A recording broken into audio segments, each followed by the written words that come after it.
Welcome to the NCAI Policy Research Center monthly webinar series. We'll be starting in a few minutes.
Welcome to the NCAI Policy Research Center monthly webinar series.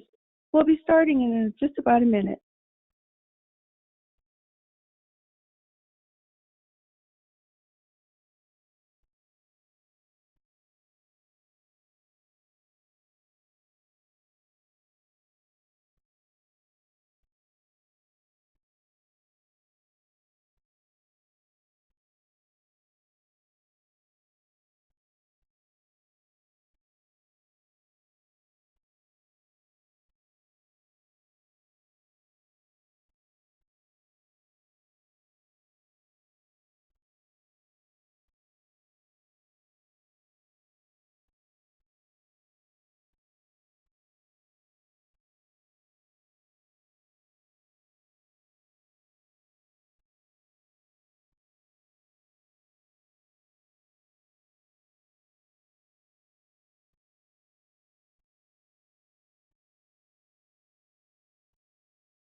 Welcome to the NCAI Policy Research Center monthly webinar series.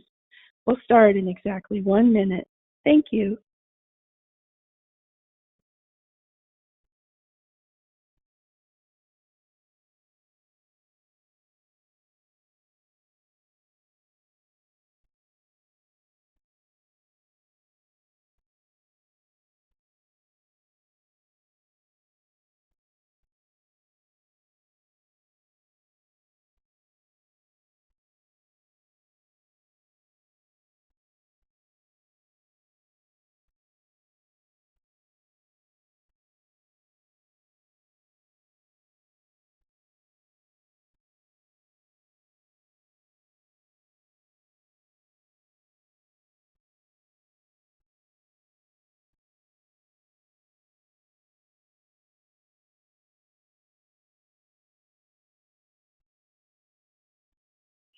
Hello, I'm Dr. Yvette Rubidoux, and I'm the Director of the Policy Research Center at the National Congress of American Indians.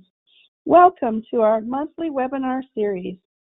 Today, we will focus on diabetes translation and the application of dissemination and implementation research. This webinar is a resource provided through our partnership with the Center for Diabetes Translation Research at Washington University in St. Louis. Last month, we had a very successful webinar featuring what the Indian Health Service is doing to address the opioid epidemic through the activities of its HOPE Committee. If you missed that webinar, the recording's available on our NCAI YouTube page or on our website, www.ncai.org/PRC under webinars.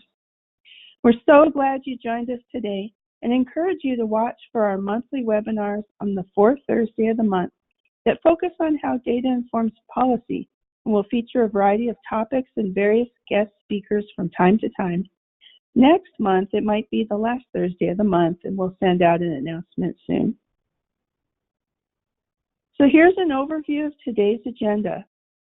I'm Dr. Yvette Rubidoux, and I just provided a welcome. Our speaker today is Dr. Stephanie Mazzucca with the Prevention Research Center in the Brown School at Washington University in St. Louis. And we will reserve time for questions at the end. Before we get started, however, I'm going to review a few housekeeping items and let you know how you can participate in today's web event. So this is a depiction of the GoToWebinar attendee interface, and it's made up of two parts: the viewer window on the left, which displays the presentations, and the control panel on the right. I'll quickly navigate how to use the control panel so you can readily participate in today's web event. By clicking the orange arrow, you can open and close your control panel. And here's what you'll find, all the information about your audio connection. We recommend dialing in via phone rather than the computer, as it tends to limit feedback. To dial in, you will find the number and access code here, along with your unique audio PIN. As you can see, all attendees are currently muted in listen-only mode. At the end of the presentation, we will open up for questions. At this time, please submit your questions via the question pane. As a reminder, today's webinar is being recorded. After the event, you will receive an email with a link to a short evaluation, as well as the recording, which will also be available on our NCAI YouTube page and our PRC website. At this juncture, I'm happy to introduce Dr. Stephanie Mazzucca from the Prevention Research Center in the Brown School at Washington University in St. Louis. Welcome, Dr. Mazzucca. Thank you so much. I'm so happy to join your webinar today to talk a little bit about translating diabetes research into practice in some of the communities that you're working in. And what I will do today on the next slide is go through a little bit about, one second. Okay, sorry about that. I'll go through a little bit about what is D&I research, how it differs from other phases of research, such as efficacy or effectiveness. I'll go through some of the core components of D&I research. As it turns out, I'm hopeful that today some light bulbs will go off and you'll say, wow, I was actually doing this already and I just didn't call it that, because a lot of these principles are the same and will complement a lot of what you're already doing with the great work that you're doing in your communities. I'll then go through a quick example study of D&I research with a group in Canada. It doesn't exactly map onto diabetes research, but I think it's really interesting to show how a group was successful in taking an evidence-based intervention and putting it into the Alexis Nakota Sioux Nation in Canada. Last, I'll go through some D&I resources with you, and I won't spend too much time on this, but it's really a good repository of information so that when you go back to your work and next week you can't remember what I said about something or another, or you want to learn more, these are really good jumping off points for you to be able to continue your learning about dissemination and implementation research. Next slide, please. So I keep saying dissemination and implementation research. Well, what do I mean by that? Here in the US, we use these terms dissemination and implementation to refer to two aspects of research that are kind of along a continuum, but the NIH defines them as separate research activities. And with dissemination, we're focused on the push of information or evidence-based interventions from researchers out into the real world, or the public health or clinical practice world. And with implementation research, we're focused on how communities, settings, different organizations take these evidence-based interventions, or EBIs as I'll refer to them today, and put them into practice in their clinical and community settings. So it's, again, the spectrum. Usually they go hand in hand, but the NIH defines them a little bit distinctly. Next slide. In some of the work that you'll see, D&I has a couple other terms. So knowledge exchange, transfer, or translation, implementation science broadly, research utilization, and scale up. These terms all mean the same sort of thing. They're all referring to the big umbrella of dissemination and implementation research or science, but different countries and different organizations use different terms. So we're all on the same page. These all refer to the same sorts of things. Next slide. And kind of the cornerstone of D&I research is a lot of times we as researchers, and I'm certainly guilty of this myself, we assume if we build the perfect intervention, everyone will want to use it, it will spread like wildfire, and it will make everyone's health perfectly better automatically. And if we think back to the movie Field of Dreams, the mantra was, if you build it, they will come. However, we know from lots of practice and lots of scenarios that this isn't actually the case, that just because you have a good intervention doesn't mean that it gets out into the general public, into different communities that really need our work. So we kind of refer to this, if you build it, they might not actually come. And it's kind of the impetus for D&I research that can more efficiently translate what we do as researchers paired along with you as practitioners to improve public health in your communities. Next slide. And we know that we have some good evidence to show that if we build it, they might not necessarily come. We have good evidence that shows that specifically within clinical settings, patients aren't necessarily getting treatments that they should be getting. And in fact, sometimes they're even getting treatments that they don't need or that are potentially harmful to them or perhaps to the financial cause of a hospital or clinical setting. So implementation of what we know as researchers into practice is really challenging. And so we have this thing called the no-do gap. And the hope for dissemination and implementation research is that we can bridge this gap and more effectively translate research into practice. Next slide. And this is just a little bit of a cartoon to remind us that we have both the supply and demand problem. We need to be supplying evidence-based interventions that work with communities, and people actually have to want what we have to give. So it's kind of, we need to think about both what we're putting out as research and as evidence-based interventions, and also what's relevant to practitioners. Next slide. So in the definition of implementation or dissemination and implementation research, there's this focus on the word evidence. And I just wanted to spend a minute thinking about what do we actually mean by evidence that we're translating here. So next slide. Most people that I work with, and you can click on the next one as well, will think about some scientific reviews, so systematic reviews of lots of different studies. Next, you can click, actually that you can click all the way through until the big arrow shows up on the right. So we can think about scientific literature, systematic reviews. We can think about individual studies that might be testing the effect of one intervention in particular. We can also think about program evaluation data, so data that's coming more from communities themselves. And those are all some more quantitative measures. We can also think about qualitative data as a source of evidence. So this could be coming from community members or other stakeholders that provides really rich context as to the how or why something happens, not just the what or how much that we get from quantitative data.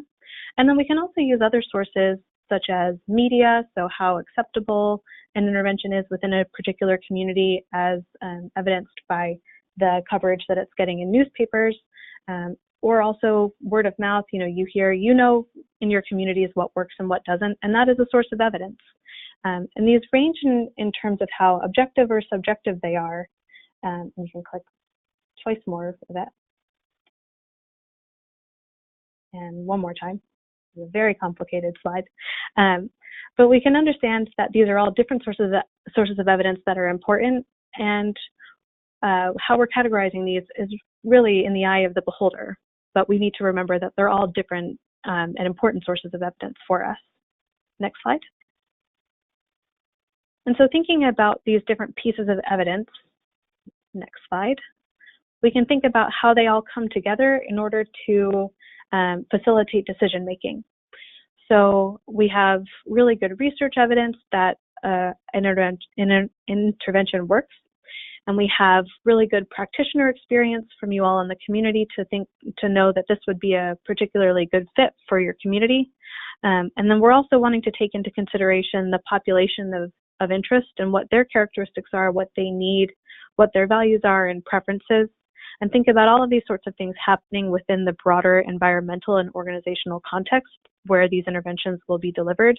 And all of those come together to inform decision making. So this is just to show that there are many different things that play into our decision to implement or to translate an intervention into a new community. Next slide. And when I say translating research into practice or translating an intervention into a community, I'm primarily talking about what we call T3 and T4 translation.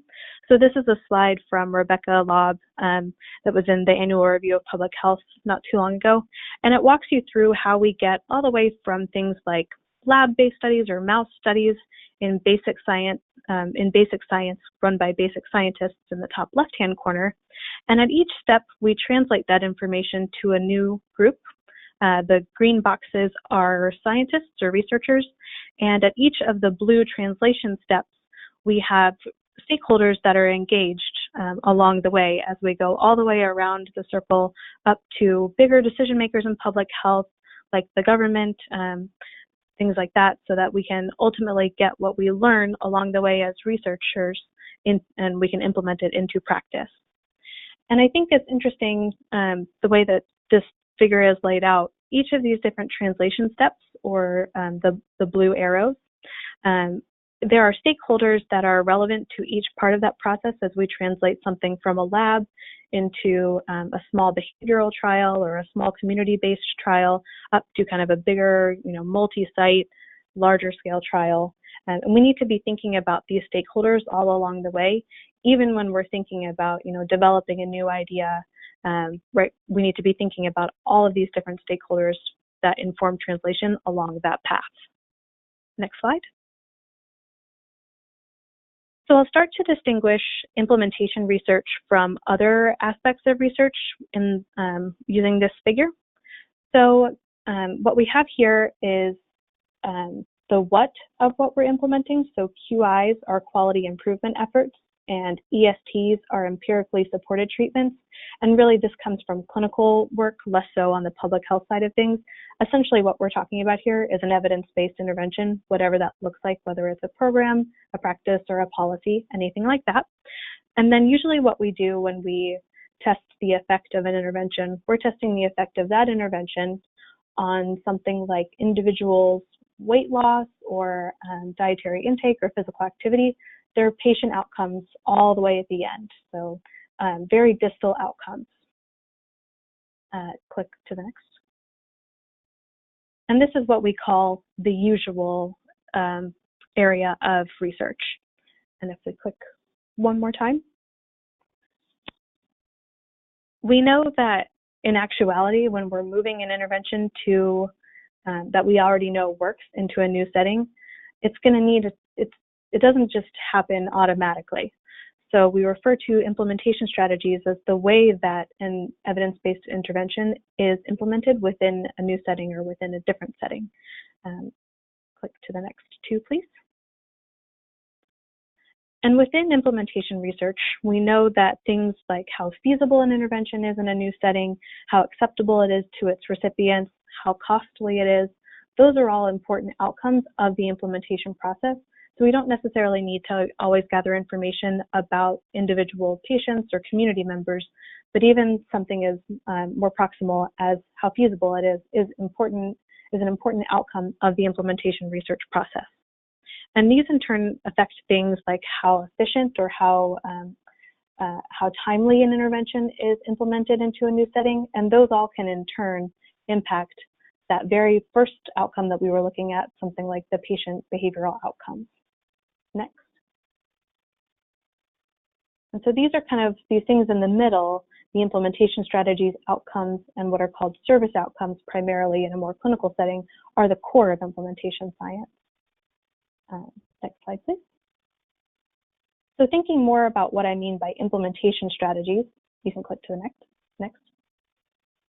Here we're thinking about things like providing technical assistance, adapting or tailoring, and using perhaps financial strategies, so things like having an intervention covered by Medicaid or Medicare. That would be an implementation strategy to improve the uptake of an intervention or a clinical service within a community. Next slide, please. And if we think a little bit more about those implementation outcomes, next slide. Here we're thinking about things like how acceptable it is to a new community, how well it's adopted, how well it's implemented with Fidelity, which essentially means how well it's implemented according to how it was intended to be. So if we have an intervention that's been developed and has an evidence base behind it, is it implemented according to how it was originally developed? And these are kind of these more proximal outcomes that you don't have to go all the way out to what changes are in individuals, but they're more organizational level outcomes that are crucial to understanding the implementation process. Next slide, please. So putting all of these kind of new mumbo jumbo words into a little more context for something that might be more familiar for you. This will look a little bit, if you know anything about the special diabetes program, which I'm sure most of you do, we can kind of take a similar approach with this. So say you wanted to implement the diabetes prevention program into a new setting. So that's your evidence-based intervention, because we know from a whole host of studies that that has worked in the past. But when we're translating it into perhaps one of your American Indian and Alaska Native communities, you know that it's not just going to fit one-to-one. And I'm sure you all have many examples of how that has failed horribly in the past. So what we do is we kind of take a step back and think, what are the implementation strategies that we need to be able to implement the diabetes prevention program in our community? So perhaps we would do things like conducting a needs assessment, promoting adaptability, so kind of taking the core components of diabetes prevention programs, but tweaking them a little bit so they fit better within our community. And then perhaps in terms of the folks who would be implementing the program or leading the educational sessions that are a part of the diabetes prevention program, perhaps giving them some audit and feedback so that they can understand how well they're implementing the program and what changes they need to make at the interventionist level. And maybe we would be interested in something like how well it was implemented with Fidelity and how costly it was per participant. And then later down the road, we can also consider important outcomes such as caloric intake or weight loss that we know are important outcomes of the diabetes prevention program. So we can kind of see how each step of the implementation process fits more within our public health and community-based approach. Next slide, please. I won't spend too much time with this, but I just did want to point out that D&I, which appears in the yellow cube towards the right, is seen as the last stage of research, all the way from efficacy, so understanding could a program work in ideal conditions, more in sort of a highly controlled setting. Then we go to effectiveness studies. Does a program work in real world settings where it's implemented by real community members as opposed to, I say real as opposed to the quote unquote fake researchers, which is not really the right term, but does a program work in the real world, essentially. Then we move into D&I at that last phase, and we're trying to understand there how a program works and how a program is adopted, implemented, and sustained over the longer period of time. And next, on this slide. And here we can see that there are a couple different questions that we would be asking within dissemination and implementation, and these primarily relate to the differences between choosing an evidence-based intervention, what is needed for it to be implemented, and then what is needed for it to be sustained or maintained over a longer period of time. Next slide. And one thing that I think is important and not always thought about in a careful manner is the difference in the trade-offs between fidelity and adaptation. So like I mentioned a little bit ago, fidelity is how well an intervention is delivered as it was planned or as it has been tested in the past. But I also said that adaptations are needed when you're translating an evidence-based intervention into a new community. So those two things kind of seem counterintuitive or seem like they can't coexist at the same time. And so we need to strike a balance between the two of these because there should be core components of whatever intervention you're adapting or whatever intervention you're translating that really can't be changed. So you can't just cut off half of the sessions of an intervention and expect to have the same sort of outcomes. But perhaps you could deliver them in a slightly different setting, maybe in a different, with a little bit of a different model in terms of how large the groups are, how frequently they meet. Maybe you could add on a couple little things. And those would be adaptations that we would need to think about at the beginning of our planning period or at the beginning when we're deciding to implement so that we're able to think through those adaptations and carefully plan for and capture what's happening within them. The trick with this is that when you make adaptations on the fly, so we call those unplanned adaptations, we tend to not account for them, and we don't really understand what effect they could have on the impact of the evidence-based intervention. And more often than not, they tend to decrease the impact of the intervention.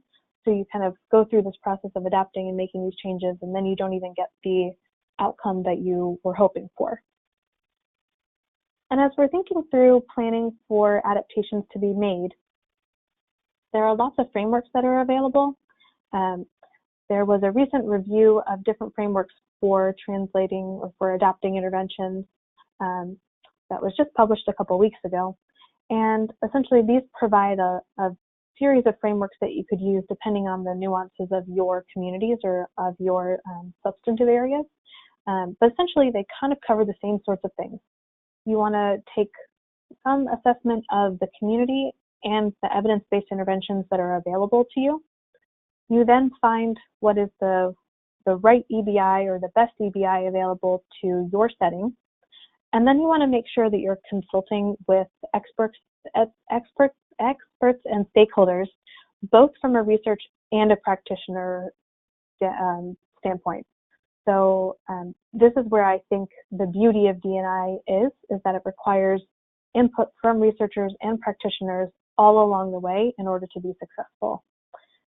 With this consultation process, you can decide upon what adaptations you need, make those adaptations, and then you don't just go right in and fully implement the new intervention or the adapted intervention. You want to make sure that you allow for time to test these adaptations and see, are these the right adaptations? Maybe we don't need them. Maybe we need some other things. And then you can go ahead and implement the adapted evidence-based intervention, of course, evaluating whatever outcomes are relevant to you all in your communities. Next slide. Now I'll spend a little bit of time going through an example of health promotion in Canada with the Alexis Nakota Sioux Nation. And this comes from a paper that was, the citation is at the bottom of this slide if you would like to refer to that for more information. Next slide. And so a couple different things that I want to point out with this example is that this is a really good example of how academics and community members worked together to, over the course of many years, improve public health within their communities. So how this unfolded was academics approached some members of the nation, and they created a partnership broadly to improve children's educational and behavioral outcomes. They didn't necessarily have an agenda going in saying, we want to do this intervention with your group, will you work with us? They kind of developed it more informally at first, actually, and did some kind of groundwork and gathered some assessments of children. And through that work, they discovered that many children had fetal alcohol spectrum disorder. So based on these initial assessments, that's how the partnership identified that they wanted a solution to this problem. So it was kind of a group decision, and they used both the community's perspective and the data that the researchers had gathered to inform what and how they wanted to tackle in terms of their public health problem. And they wanted a solution that would fix the root cause of this. So thinking about not even when a mom gets pregnant, but taking a step back and catching kids before they even start to drink or to use tobacco products. So they wanted to really get at that kind of first line of prevention standpoint. And they used a community-based participatory research approach to go through this identification and application program or process. And I think that this was interesting. I don't know much about how Canada's research mechanisms operate, but there is this thing called the Canada Tri-Council Policy Statement, and it clearly lays out the best practices for engaging with research in all different sorts of communities. Specifically thinking about in Canada, there's a whole section about First Nations research, and it lays out the importance and the steps needed to be able to conduct CBPR within these communities. And I thought that that was really nice, because having a mandate from the feds who are providing the funding for a lot of this research on what they expect in terms of high quality, engaged research with communities is really a nice tone to set from the top down. So I thought that was an interesting spin to all of this that they highlighted within this work. Next slide. So in order to figure out what intervention they wanted to focus on in order to prevent eventually fetal alcohol syndrome, they identified through a literature review this thing called the Life Skills Training Program, and it had been developed and tested in a whole host of different school settings, some different characteristics in terms of urban and rural, and they felt like they had a pretty good representation of different sorts of communities that this might be the evidence-based intervention for them. They also thought that it was interesting and a good fit for them because it was delivered in the classroom, and I guess within this community that was a really good setting where it was easy to kind of leverage what people were already doing in this community to just build on top of that with this program. And the program wasn't just focused on drug resistance. It actually includes quite a bit about personal self-management and general social skills. So it's a little bit broader than just thinking about things from a traditional health perspective, which was appealing to the community members. And just a note about this program, it is designed for both elementary and middle schools, and it goes through the academic year for each grades 3 through 8. There's a couple differences with how frequently it's implemented, but essentially grades 3 and 6 are the heavy hitter years, and then you have booster sessions through grades 4, 5, 7, and 8. And in order to make all of this happen, they formed the Alexis Working Committee, and this was a group of community members, both parents, I think there were a couple elders on the committee as well as researchers, and they worked together to oversee the project in terms of its administration and the implementation within the community. And then at the end, interpretation and presentation of results. So next slide, please. The working group or the partnership created 4 main objectives that they wanted to achieve with this partnership between the nation and the researchers. And the first of which they wanted to do, they wanted to review the programs and the cultural adaptation of the LST programs. And to do this, they created an adaptation committee, which again was comprised of a whole host of different perspectives. And this was primarily to make sure that whatever adaptations would be happening within this program were acceptable to the students, parents, and the community at large, without sacrificing the main goal of the program to improve children's behaviors. And a couple of things that came out of this consideration of this program and how it might fit within this community one of them related to the way that self-esteem was talked about within the program. So within this community, it seemed that there was a real strong importance of history and culture as it relates to the self-esteem and the identity of young people. And they thought that it was important to incorporate that and not just self-esteem as we might think about it in a more traditional American or a Western sense otherwise.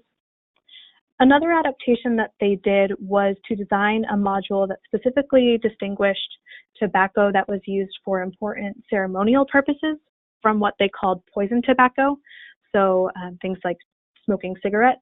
And this was to distinguish things that were important within the community and culturally accepted and probably don't have as many negative health outcomes as opposed to smoking cigarettes, which we have such strong evidence that it relates to a lot of poor health outcomes. So then after all of this adaptation, they went through a couple different steps to deliver their adapted program, which they renamed in their native language. They did both a feasibility test for 1 year to see if their adaptations were on point, and then they went into a full-scale study. And they still along the way had to make modifications with every step that they took. So I think it's just important to note that flexibility is so important. Next slide, please. With the objectives, the third and fourth objectives that they were focused on, these were really to understand the impact of this intervention within the community, both at the student level and within the community at large. So that fourth objective is really focused on essentially what we would go back to at the beginning of the presentation, those implementation outcomes, so acceptability and feasibility within that community. And for both of these objectives, they used a variety of research or of resources, both qualitative and quantitative. And the qualitative measures included some focus groups with both parents and other stakeholders within the communities, as well as elders. And then they did follow-up interviews with the elders in the nation at the end of the project. The quantitative measures were mostly focused on changes in student knowledge, and those had been validated within other, as part of other studies that were used to evaluate the LST program, but they were able to modify them a little bit to fit better within this community. For example, they didn't ask specifically about drinking or drug use because it was deemed culturally inappropriate. So they were able to take validated measures that had strong research evidence behind them and put them into place in their new community. Next slide, please. And just I'll really quickly hit on their results.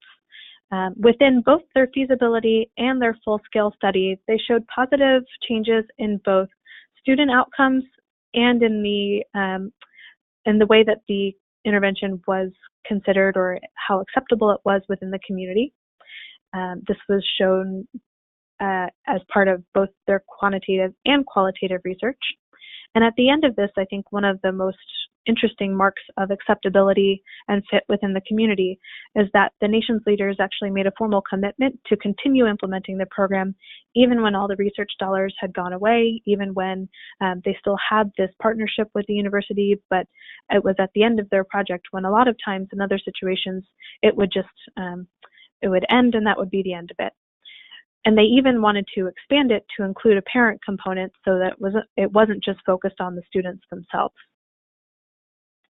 Okay, next, please. So to wrap up on this part of the presentation, know that D&I is a rapidly growing area of research, and its primary goal is to encourage fast, efficient, effective translation of research into practice.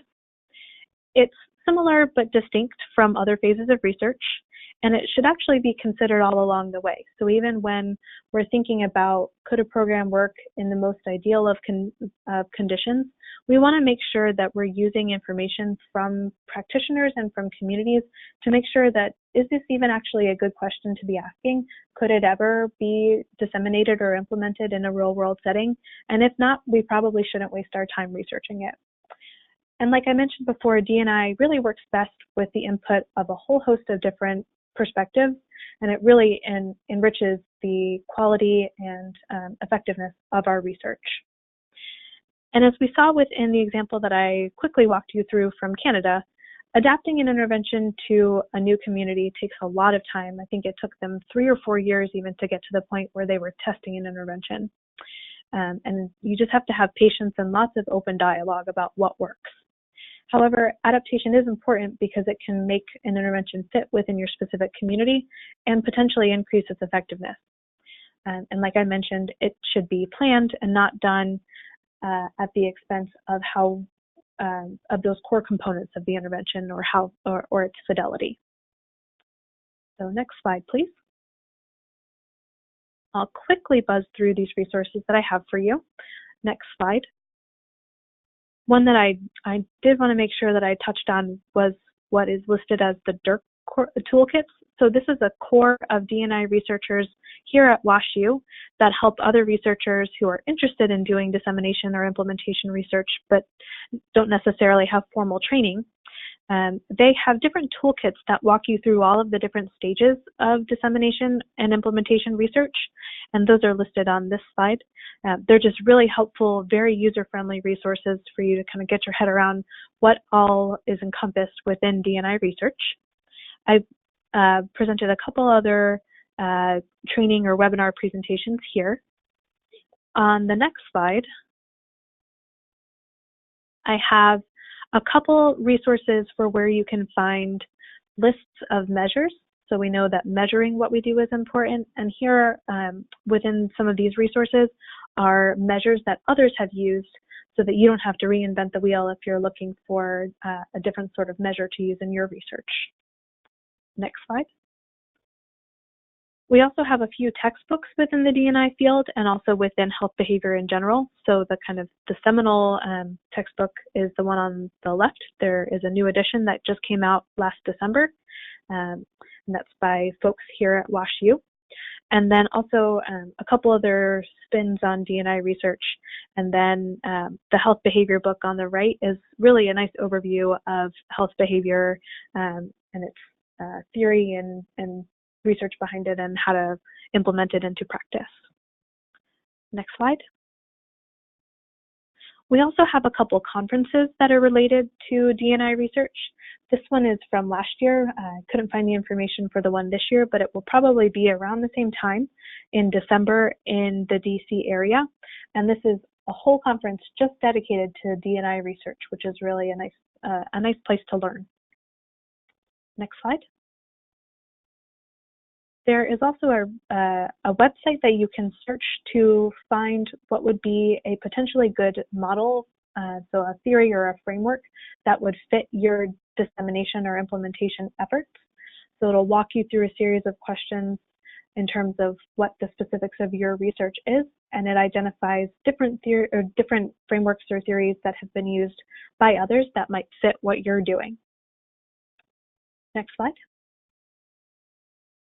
And for the super curious, we even have some training opportunities where you can go and spend dedicated time developing your D&I training skills.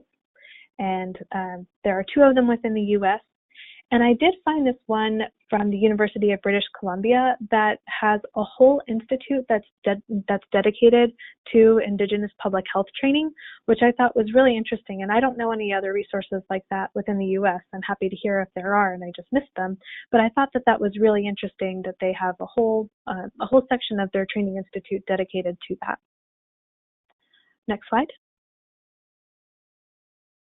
Last, we have NIH funding opportunities, and these are 3 specific mechanisms all dedicated to dissemination and implementation research, and there is a standing study section, so this means that there is a whole group and a whole pot of money dedicated specifically to D&I research. Next slide, please. I'd just like to take a moment to acknowledge my colleagues here at WashU for their help developing this presentation. Many of their slides were incorporated into this one.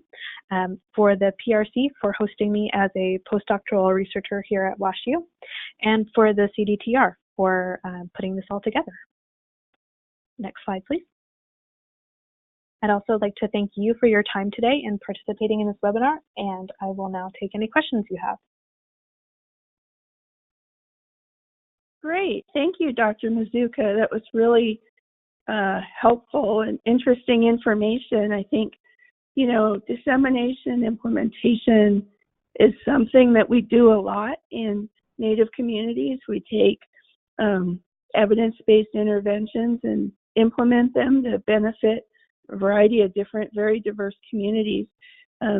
And the information you've shared today really helps us think about how we can frame that from a sort of a research frame, and to think about all the resources and potential funding that's out there to help us with these kinds of activities. So I really appreciate your helping us understand some of the basics of this area. I'd like to invite the audience to ask questions. You can actually type your questions into the question pane, and we will ask those questions. Feel free, any questions are welcome. And you know, one question I have while we wait for some questions to be typed in is, you know, with a special diabetes program for Indians, it's a congressionally funded grant program that funds IHS tribal and urban Indian health programs to implement activities to prevent and treat diabetes. In 2004, we got an increase in funding, and a part of it was to be used to translate the diabetes prevention program into 36 diverse, you know, American Indian Alaska Native communities. And, you know, as I think back on what we did, it sounds an awfully lot like this, you know, sort of dissemination and implementation with an evaluation. And it seems like, you know, back then I don't really remember people calling it dissemination and implementation research or evaluation. How long has this sort of framework been around? Yeah, so I think that that's interesting, because I think you just missed the cutoff of someone being, you know, tapping you on the shoulder and saying, hey, I think that this is what you're doing. So I think the roots actually go back. It's a pretty interesting field because it comes from, its main roots are actually from agricultural economics, funny enough, and it kind of has built all along the way from medicine and from social work, from a little bit from business and economics. It kind of comes from, you know, really anything that you can think of. Organizational behavior, it picks up a lot of different things just besides like public health and clinical services. So I always thought that was something that was really interesting about D&I research. It probably, I guess, so the new D&I book came out in 2000, so it came out last year in 2017, and I think it was let's see, was it, I actually can't remember. I think, but really traditionally when we think about this, it kind of picked up, I would say really around the turn of the, well, I guess probably around 2000, but it really has taken it up until about, I don't know, maybe about 3 or 4 years ago to really pick up full steam.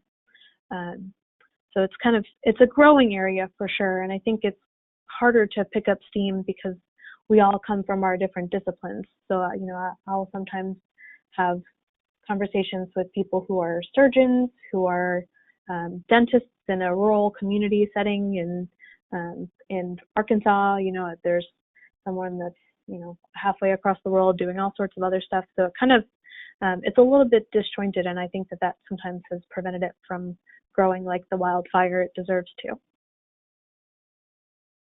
Great, thank you. A question is, what about the National Institutes of Health? I think you mentioned on a slide that there was study sections. Can people become reviewers to learn more about this area? So I actually don't know how that works in terms of reviewers. I think how they operate that is that you have to have been funded by NIH before they'll tap you to be a reviewer, which I think is an interesting process. But you are eligible to apply for that sort of funding. And I think traditionally, I only know it from applying as an academic, but there are different sorts of mechanisms that you can apply for in terms of, I think there were 3 that I put on the slide here today, and they range from smaller and larger grants, but there are actually a lot of foundations that will fund this sort of work as well. So the NIH, has recognized that it's a certainly very important part of what they do, but it seems like a lot of people are diversifying their funding sources. So they'll take a little bit, they'll, test a little bit of their idea or test part of the adaptation with a certain part, a certain funding source, and then kind of build it that way.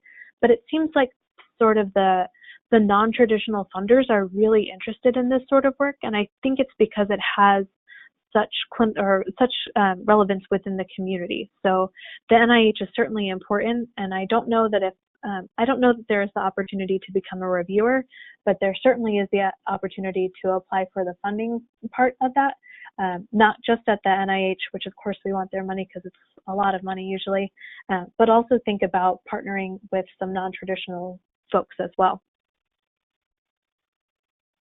And there actually is one of the toolkits goes through what we call, I guess it's the 10 tips right now for applying for D&I research funding. So it'll walk you through kind of how to frame what you're talking about as D&I research to kind of create that sales pitch for grant funding. Great, thank you. And for the attendees, I just want to remind them we'll be posting the video of this webinar in about 24 hours, hopefully, and that will have the slides so that you can get some of more of the resources. I know it went by a little bit quickly to be able to write it down, but we will have those are all webinar available to go back later. Great, and I'm also happy to be in touch with anyone as well. Great, thank you. The last question is, how did you get interested in this area? That's a very good question. I don't know that I've had anyone ask me that before. So my background is in nutrition and physical activity research, and primarily I have worked with children from birth to 5 in kind of the settings and environments where I find them. So that's either at home with parents, or primarily most of my work has been within childcare settings. And D&I, because it has this kind of taking something that works and putting it into a new setting, inherently has a little bit of an organizational spin to it. And I think I was just getting so frustrated with feeling like I had to recreate the wheel every time I went into a new planning session or something like that. And I felt like we have all of this evidence that something works, and we're not really, most of us are sitting there just trying to think of new ideas. And that got really frustrating to me. And so I felt like, as I learned more about all the great work that other people had been doing, why not just take what others have developed and we know it works, over there in a different setting, and just kind of figure out how to make it work within the settings that I'm in. So I think it was really out of frustration that I found D&I science as kind of the solution to, making things more efficient and just a better use of everyone's time and resources. So it just seemed like a kind approach to research, I guess, in my mind. Well, I can tell you from our view from tribal research, we really appreciate approaches like community-based participatory research and research approaches that value and require the community involvement, which is really great here. So anyway, that was our last question. So, and we're getting close to the end of the hour, so I'd first like to thank our speaker, Dr. Stephanie Mazzucca, for her very informative presentation and willingness to join us today. And we met you through our partnership with the Center for Diabetes Translation Research at Washington University at St. Louis. And there are opportunities through that center to get advice and consultation and help with the grants you're writing and with the research skills you might need. So I encourage people to go to the website and take a look at that, the Center for Diabetes Translation at Washington University in St. Louis. And we also have a link to that on our NCAI PRC website under Diabetes Translation. I'd like to thank everybody who joined us today. And don't forget to complete the feedback form that you'll receive in the follow-up email an hour after this webinar. And the webinar will be available soon on our YouTube channel that you can access from our website. Please feel free to send the link to the webinar recording to any of your colleagues who might be interested. And just 2 announcements before we leave today. Mark your calendars for this monthly webinar series. It's always on the 4th Thursday of the month, and watch for announcements for the next topic.